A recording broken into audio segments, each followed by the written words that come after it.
97. Jangan ikut masuk, Tia. Yang ada nanti kau merusuh dan pertemuan ini tak akan ada ujungnya. Wahyuni mencekal lengan sang adik. Yang mau mengikuti perdebatan tak seimbang itu siapa coba? Cebiknya kesal, lalu menuruni undakan tangan, melangkah mendekati si Din yang rebahan di rumput Jepang halaman samping rumah Nek Hindun. Jorok betul, asal tiduran saja. Padahal biasanya banyak tai unggas di rerumputan nih.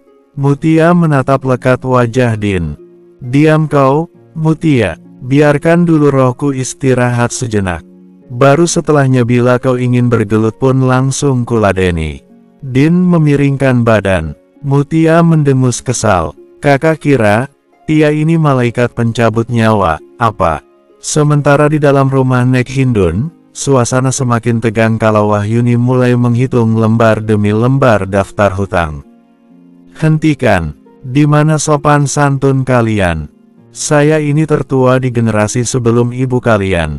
Nek Hindun bersuara lantang, menentang penghitungan hutang.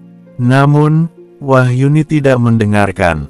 Mulutnya sibuk menyebutkan pinjaman apa saja, serta jemarinya begitu lincah menekan tombol kalkulator. Semenjak kehadiran anggota keluarga baru, kalian menjadi para manusia perhitungan, tak lagi menjunjung tinggi rasa malu, mau-mau saja disetir oleh wanita tak setara itu. Paman betul-betul kecewa. Darwis menunjuk tepat wajah Amala. Mau kecewa kek, mau menangis darah kek, sampai berakhir gila pun, tanya aku open. Gerutu Mutia yang ikutan duduk di atas rumput.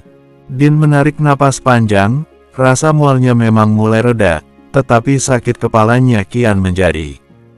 Kuat betul mental si Ikram menghadapi wanita modelan kau ini ya Mutia.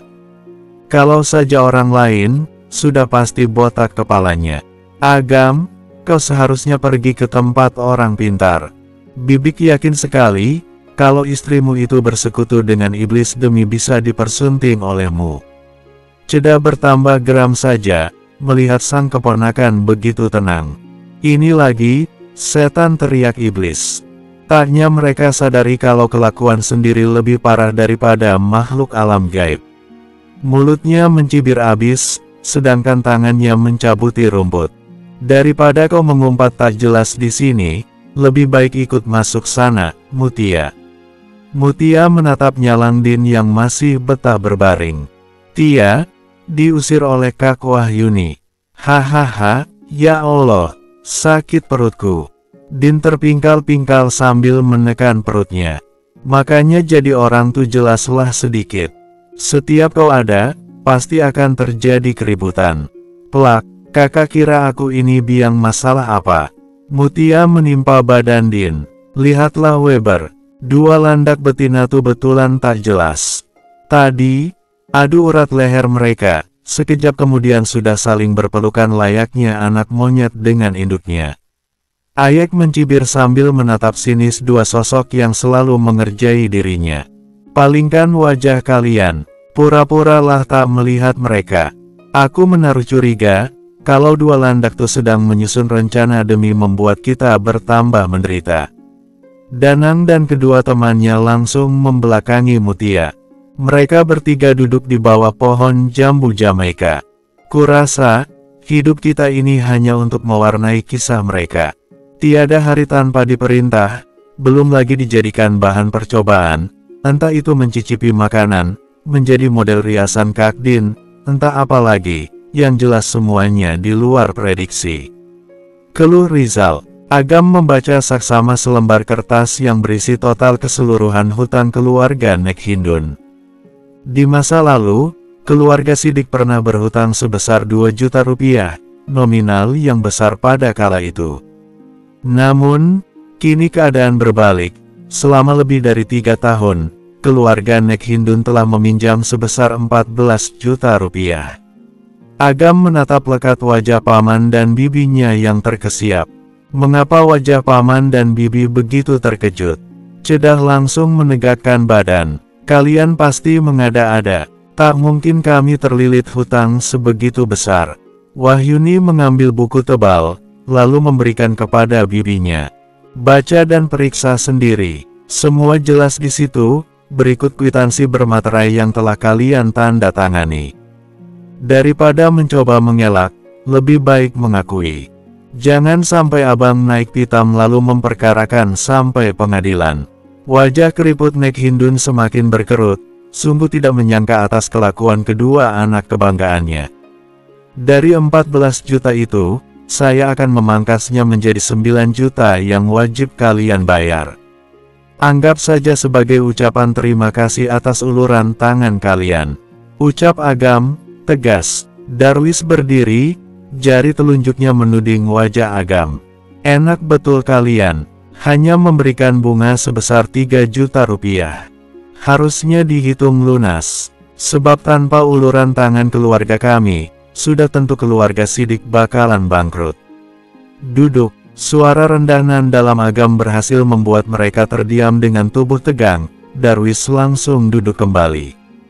Sebetulnya pantang bagi saya mengungkit apa yang sudah diberi, apalagi memintanya kembali. Namun, melihat betapa keras kepala serta tak tahu dirinya kalian, maka dengan terpaksa hal ini kami ulik kembali.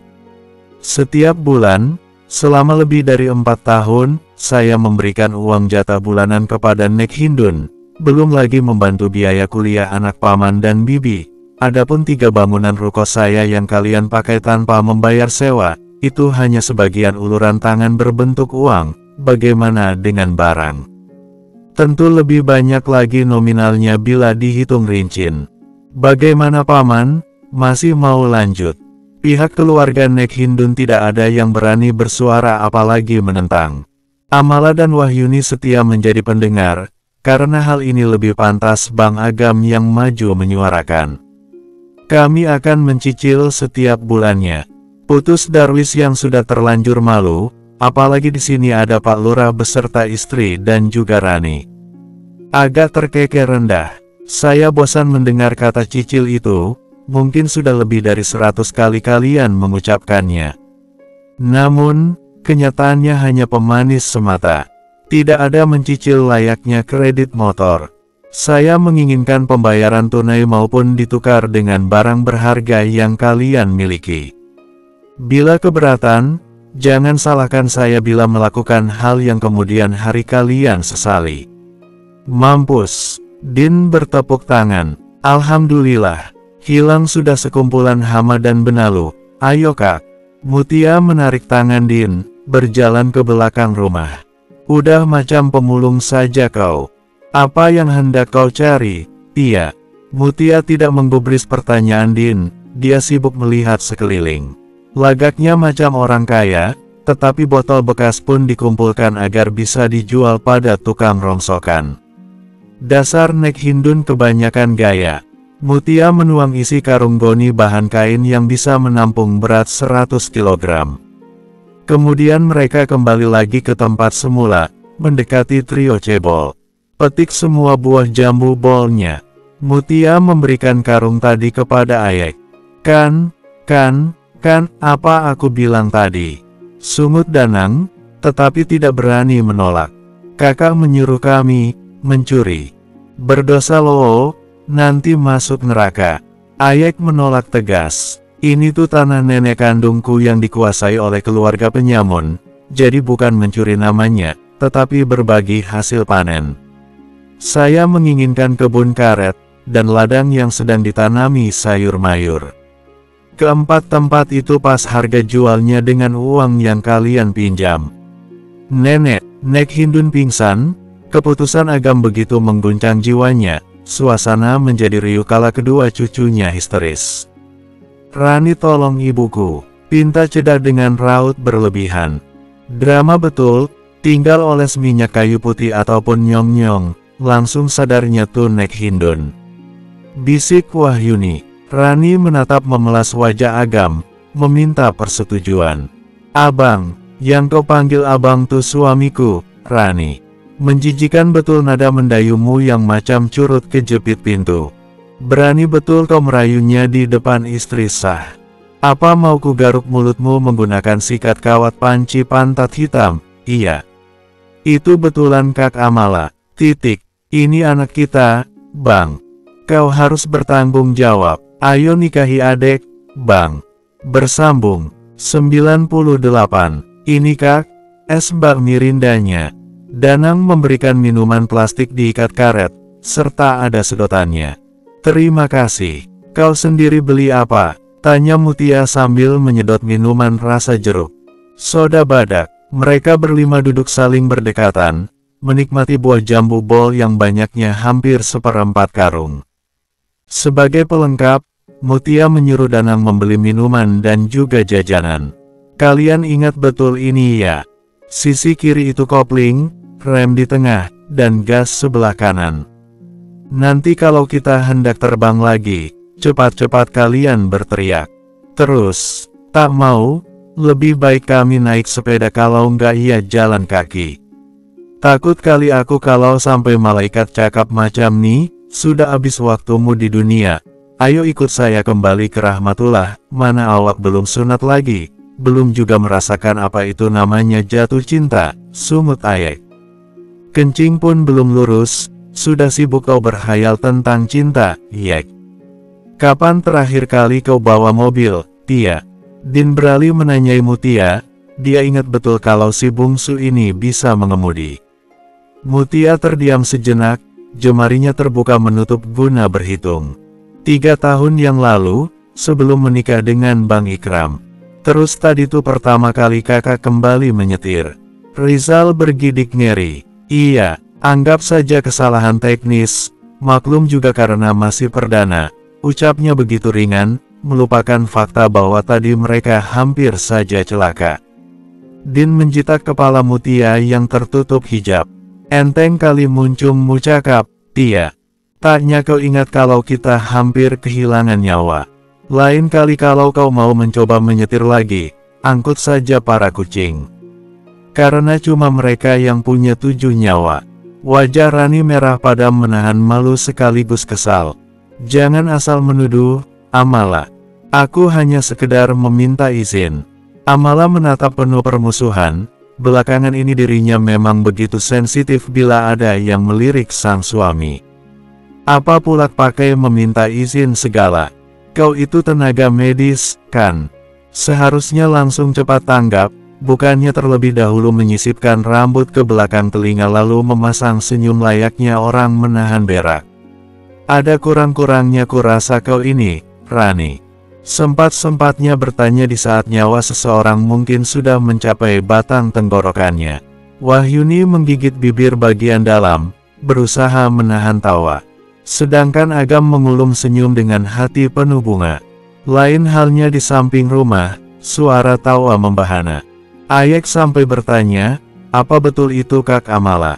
Rasanya ingin ku pelintir bibir jahanammu itu malah. Rani mengumpat dalam hati, dia mendekati Nek Hindun yang masih pingsan. Uhuk, HUEG. Din tersedak minuman frutang rasa jeruk, sampai hidungnya terasa begitu pedas. Adek hamil, anak siapa? Zikri yang baru saja tiba, langsung mendekati Din dan lainnya. Din yang biasanya begitu sinis bila berhadapan dengan Zikri, kini menyunggingkan senyum teramat manis. Ini anak kita, Bang. Kau harus bertanggung jawab. Ayo nikahi adek, Bang. BUGH. Tubuh tinggi tegap itu seketika menghantam rerumputan hijau. Zikri tak sadarkan diri. Lah, betulan Bang Zikri pingsan. Ayek langsung berdiri, mendekati, lalu menggoyang lengan sosok berkaos polos dan bercelana jeans panjang. Alamak, buat malu kaum Adam saja kau, Bang. Kak, bagaimana ini? Mutia dan Din tertawa sampai keluar air mata, tidak menyangka kalau Zikri akan pingsan. Sentil saja burungnya, pasti langsung bangun dia, usul Din sekenanya. Pergi ke dapur, minta minyak angin ke Mace. Titah Mutia. Danang lari ke dapur, meminta minyak angin, sedangkan Rizal langsung membuka sandal tali milik Zikri. Di masa depan ingatkan aku ya, Zal. Agar tak dekat-dekat para landak licik tuh, lihatlah Bang Zikri sampai pingsan dibuatnya. Lagian lemah betul lah abang nih, kalau itu Kak Din, bukannya bersemu merah pipinya. tapi segera membalas dengan umpatan. Lah ini, malah langsung pingsan. Kau benar, Yek. Cukup masa kecil kita yang tak berdaya hanya untuk sekedar protes apalagi melawan pun tak mampu. Tapi jangan sampai kelak ketika dewasa, masih saja diperdaya oleh mereka. Timpal Rizal. Tidak seberapa lama Nek Hindun pun sadar, dia kembali duduk dengan bersandar dinding papan rumah. Pak Lurah, saya membatalkan rencana kerja sama kita. Satu hal lagi, sebaiknya anak Anda dikirim ke puskesmas pemukiman perkebunan kelapa sawit milik negara, di sana sedang kekurangan tenaga medis. Agam beralih menatap Pak Lurah. Aku tak setuju, Bang Agam jangan berlaku seenaknya sendiri. Mana boleh mencampur adukan urusan pribadi dengan kepentingan pekerjaan. Rani memekik keras. Sejak kapan saya memiliki urusan pribadi denganmu, Rani? Kenal saja tidak, sebagai salah satu tenaga medis, sudah kewajibanmu melayani masyarakat dimanapun itu. Tetap saja aku tak mau. Abang tahu tak, di sana belum ada listrik, medan jalannya pun masih banyak berkubang lumpur, ditambah jarak tempuh ke kota kecamatan begitu jauh. Takkan sudi diri ini mengabdi di pedalaman begitu. Rani kekeh menolak. Daripada jadi bidan, kau lebih cocok menjadi biduan, Rani. Ejek Amala. Diam kau, wanita miskin. Jangan pernah kau tinggikan suara bila cakap dengan istriku, Rani. Gigi Agam sampai bergemeletuk, tatapannya begitu menusuk. Kau tinggal pilih, pindah tugas ke pelosok, atau diberhentikan secara tidak hormat. Separuh lebih warga desa kelurahan, bekerja di tempat saya. Mudah bagi diri ini menggerakkan mereka agar kau dipecat. Apalagi dengan sepak terjangmu yang sering kedapatan cuti tanpa adanya alasan jelas, memberikan pelayanan buruk, pilih-pilih pasien. Dengan semua nilai minusmu itu, apa kau yakin sanggup bertahan? Dek, Pak Lurah sudah tidak lagi sanggup mengucapkan sepatah kata pun. Pembatalan kerja sama saja sudah sangat merugikan dirinya sendiri, apalagi ditambah sang putri kehilangan pekerjaan. Bang Agam, apa tak bisa kita musyawarahkan lagi? Bujuk Pak Lurah. Agam beralih menatap lawan bicaranya.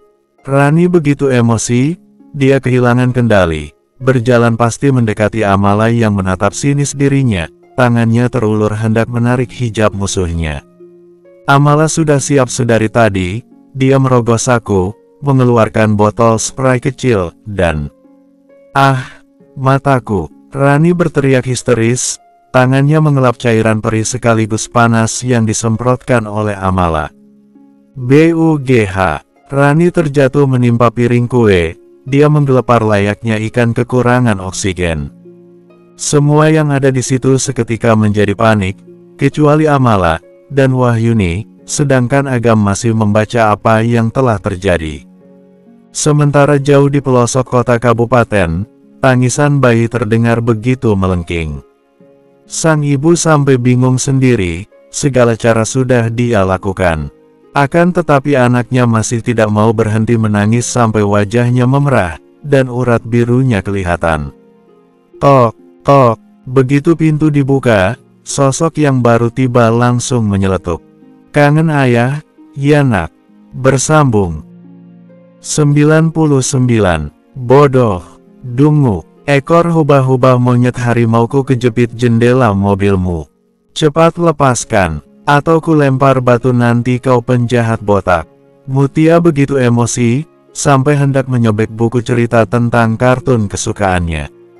Ikram yang baru saja pulang kerja hanya mampu menggelengkan kepala melihat kelakuan sang istri. Dia mendekati Mutia, memeluknya dari belakang, mencium surai lembab tidak tertutup hijab. Sayang, sabar, nanti bapaknya hubah-hubah akan menyelamatkan anak beserta istrinya. Bujuknya lembut yang sudah hafal perihal alur, dikarenakan hampir setiap hari dibaca oleh Mutia. Kesal betul Tia, Bang. Sudah sering dibaca pun, taknya sang induk menjadi pintar dalam menjaga anak-anaknya. Mutia menumpukan tangannya di atas punggung tangan sang suami. Bagaimana nak pintar? Kalau yang dibaca itu terus setiap harinya. Ikram hanya berani menggerutu dalam hati, membalikkan badan Mutia untuknya peluk dari depan. Wangi sekali ibunya Intan, sayang boleh tak, buku ceritanya ditutup dulu. Ada yang hendak abang tanyakan. Mengapa perasaanku jadi tak enak? Mutia mengangguk, membawa punggung tangan suaminya untuk disalim, lalu meletakkan buku tadi di atas meja. Sepasang insan itu duduk bersisian di sofa ruang keluarga. Ikram menatap penuh kasih wajah sang istri. Apa betul kalau tadi, Mutia hampir celaka akibat menyetir mobil pickup? Abang mendengar kabar ini dari siapa? Tanyanya sambil menelisik raut tenang Ikram. Hal itu taklah penting, yang ingin abang dengar jawaban dari pertanyaan tadi. Mutia mengangguk pasrah. Tapi, alhamdulillah, kami tak jadi celaka. Kak Wahyuni cepat tanggap. Astagfirullah. Ikram beristighfar dalam hati. Sayang, Tia sekarang bukan lagi gadis, tetapi sudah bersuami bahkan memiliki seorang putri. Seandainya saja terjadi hal yang tak diinginkan, lalu bagaimana dengan nasib kami? Netra Ikram terlihat berkaca-kaca, perasaannya masih belum tenang walaupun istrinya dalam keadaan baik-baik saja. Abang, maaf. Mutia langsung duduk di pangkuan sang suami, menumpukan dagunya pada sisi bahu Ikram.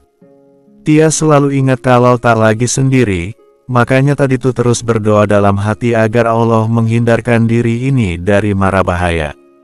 Kalau sudah begini mana sampai hati Ikram hendak menceramai apalagi memarahi, yang bisa dilakukan hanyalah menepuk lembut punggung sang istri, menenangkan wanitanya agar tidak lagi menangis.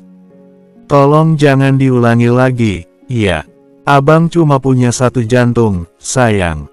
Sekuat-kuatnya dia di posisinya, ada kalanya ritmenya seperti hendak meledak sewaktu mendengar kabar yang nyaris membuatnya berhenti berdetak. Senyum manis langsung tersungging di bibir mungil Mutia. Cepat-cepat ia menghapus laju air mata, lalu menarik diri agar bisa berhadapan dengan sang suami. Tanpa aba-aba, Mutia langsung melumat bibir tebal Ikram. Indra perasanya begitu lentur dalam mencari celah masuk agar dapat mengabsen barisan gigi rapi tidak berlubang. Sayang, Ikram menggeram, tangannya sudah masuk ke dalam kaos longgar Mutia, membuka kait kancing bra. Maju sedikit, Bang. Titahnya di sela-sela menikmati mengecup garis leher sang suami. Ikram menurut. Mutia langsung menarik salah satu kakinya agar duduk mengangkang di atas pangkuan, lalu melingkari pinggang kekasih halalnya.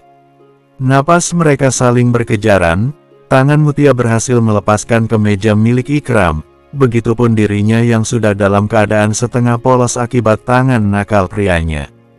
Tidak ada kamar, sofa pun jadi, berhubung rumah sepi dan Intan sedang di rumah neneknya, sepasang suami istri itu bergumul di atas bus empuk.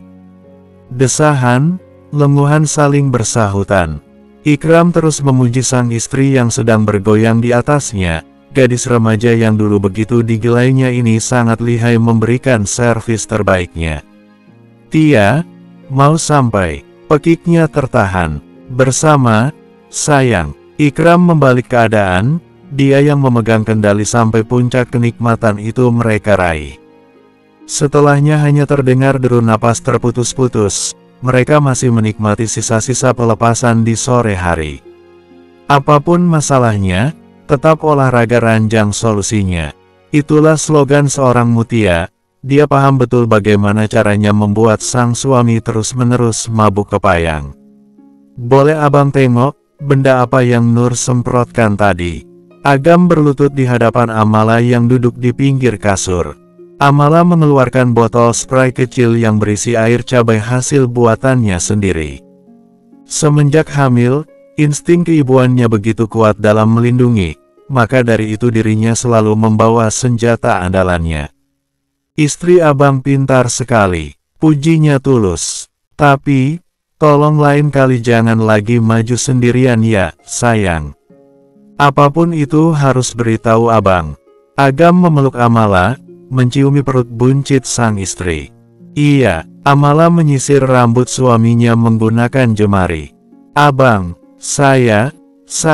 Netranya langsung menatap sorot teduh bercampur gelora. Abang belum mandi, masih bau keringat. Bukan ingin menolak, hanya saja sedikit tidak percaya diri. Ya, suara Amala terdengar kecewa, setelah melewati trimester pertama. Entah mengapa gairah bercintanya menjadi menggebu-gebu. Kap, mana bisa dia melihat raut kecewa sang istri?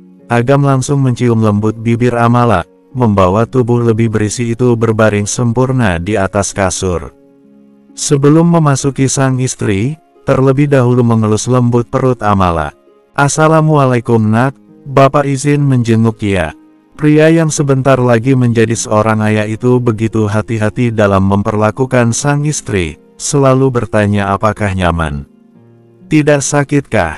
Begini terasa tidak? Apa Nur puas? Tanyanya ingin memastikan kalau sang istri tidak kekurangan rasa nikmat. Sangat puas, jawab Amala seraya mengecup dagu sang suami. Nak, sudah ya nangisnya. Apa tak capek sedari tadi berteriak kencang? Nanti abis loh suaranya. Nirma menimang Akmal, mengayunkan langkahnya agar sang anak nyaman.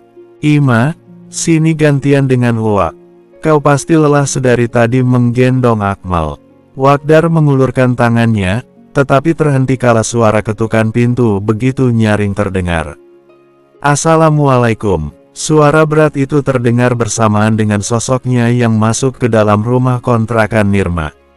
Waalaikumsalam. Adek kenapa, Buk? Tanyanya lembut, tetapi syarat kecemasan.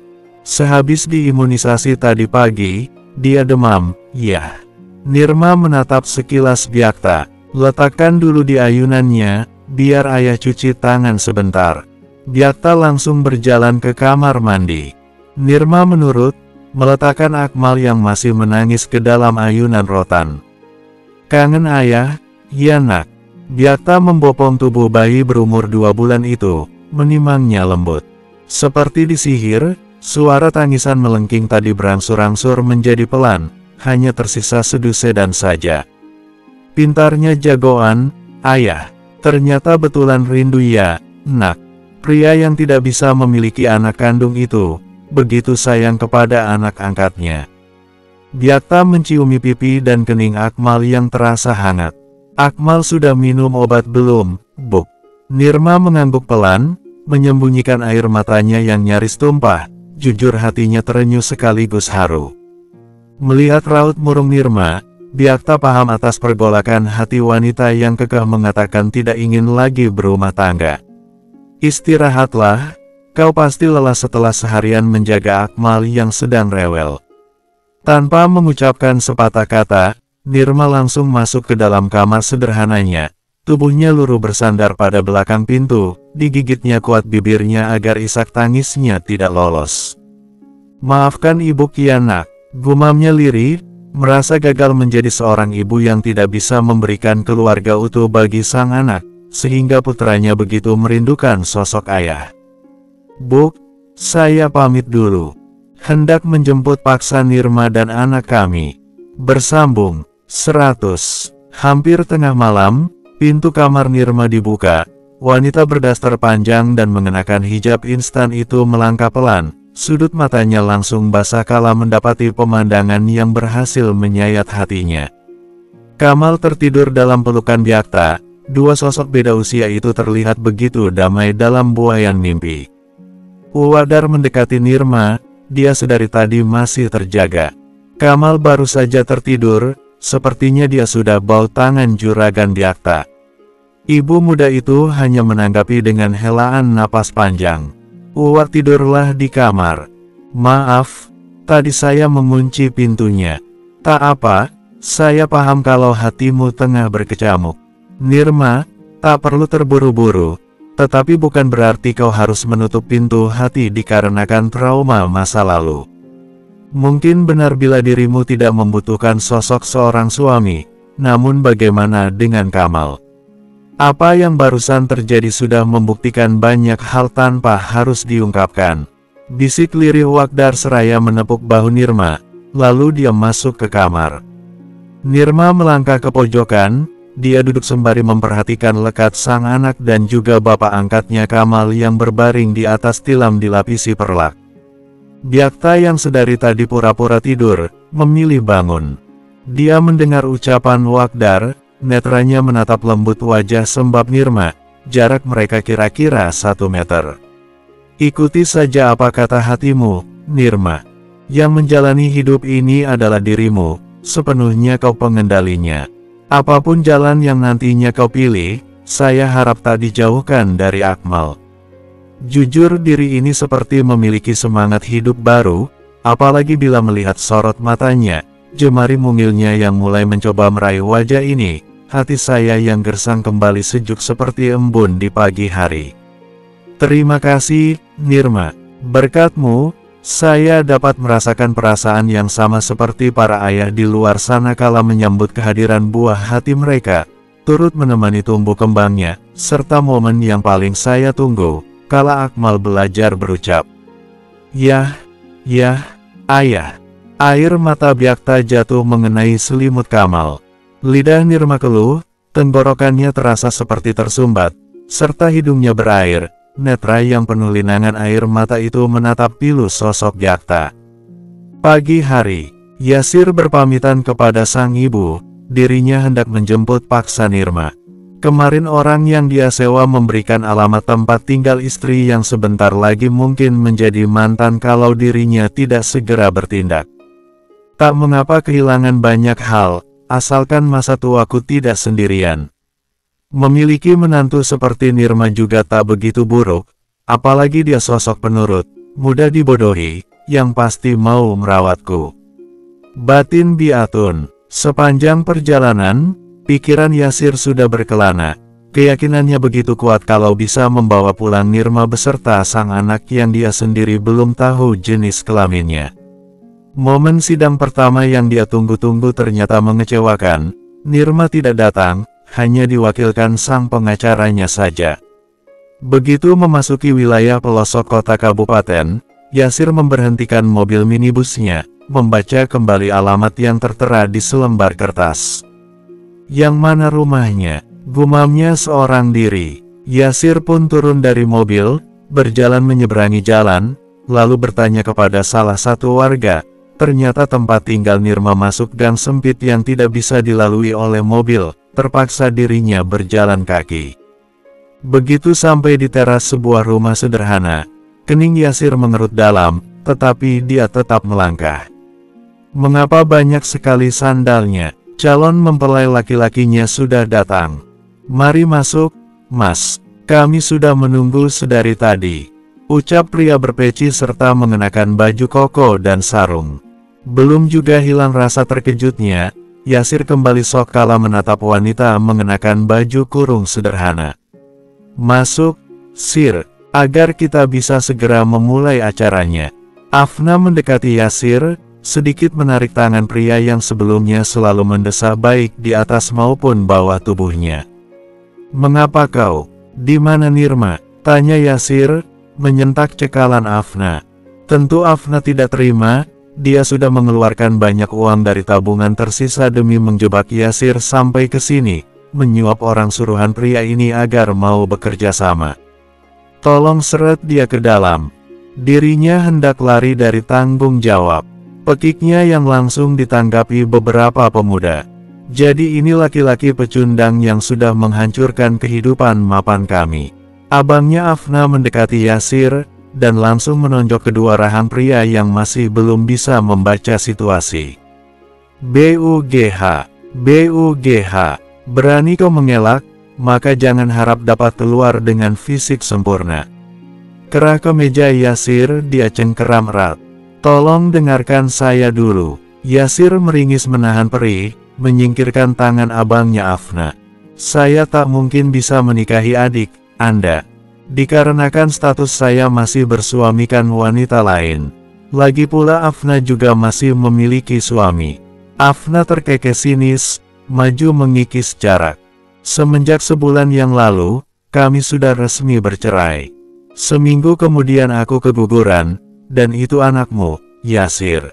Tidak mungkin. Selesai kita bergumul, kau selalu meminum pil pencegah kehamilan, dan aku juga menggunakan kondom.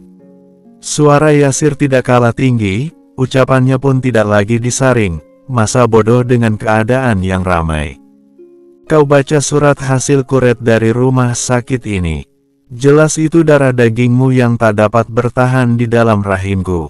Afna memberikan kertas berlogo rumah sakit kecil. Banyak kali cakap kau. Sekarang intinya mau bertanggung jawab tak? Kalau masih juga berkelit, lebih baik kita menggunakan hukum adat saja. Bawa orang asing ini ke tanah lapang, lalu cambuk dia. Usul seorang pria tua. Demi terhindar dari hukuman yang mengerikan, mau tidak mau Yasir menikahi Afna secara siri. Ternyata mudah sekali menjebakmu, Yasir. Takkan sudi aku menanggung rasa malu seorang diri.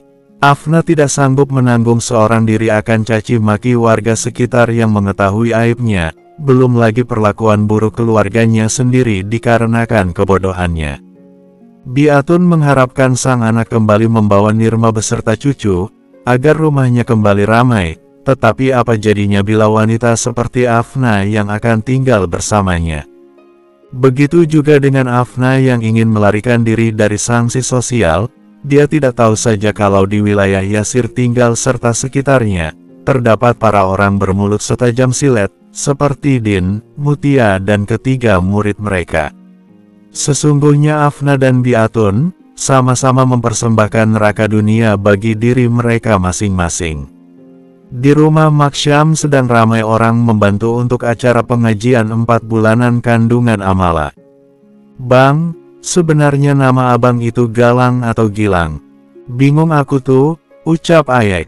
Nama saya Gilang Galangga, balas Gilang, detektif yang bekerja sama dengan Agam Sidik. Wui sudah seperti lagu macam nih, gelang sepatu Bang Gilang, gelang. Cukup, Yek. Kalau saja pencipta lagu tuh tahu liriknya kau ubah seenaknya udelmu, pastinya menangis darah. Danang menarik bibir Ayek. Apalah kau ini? Iri bilang. Ayek hendak membalas Danang. Sudah, tak boleh berantem. Kalau boleh abang tahu, cita-cita kalian apa? Aku ingin menjadi seorang guru. Danang begitu antusias menjawab duluan. Kalau Danang percaya aku, sebab dia yang paling normal. Sahut Din. Kalau kau, Rizal. Mutia yang bertanya. Rizal terlihat berpikir keras, sampai tarikan napasnya pun terdengar berat.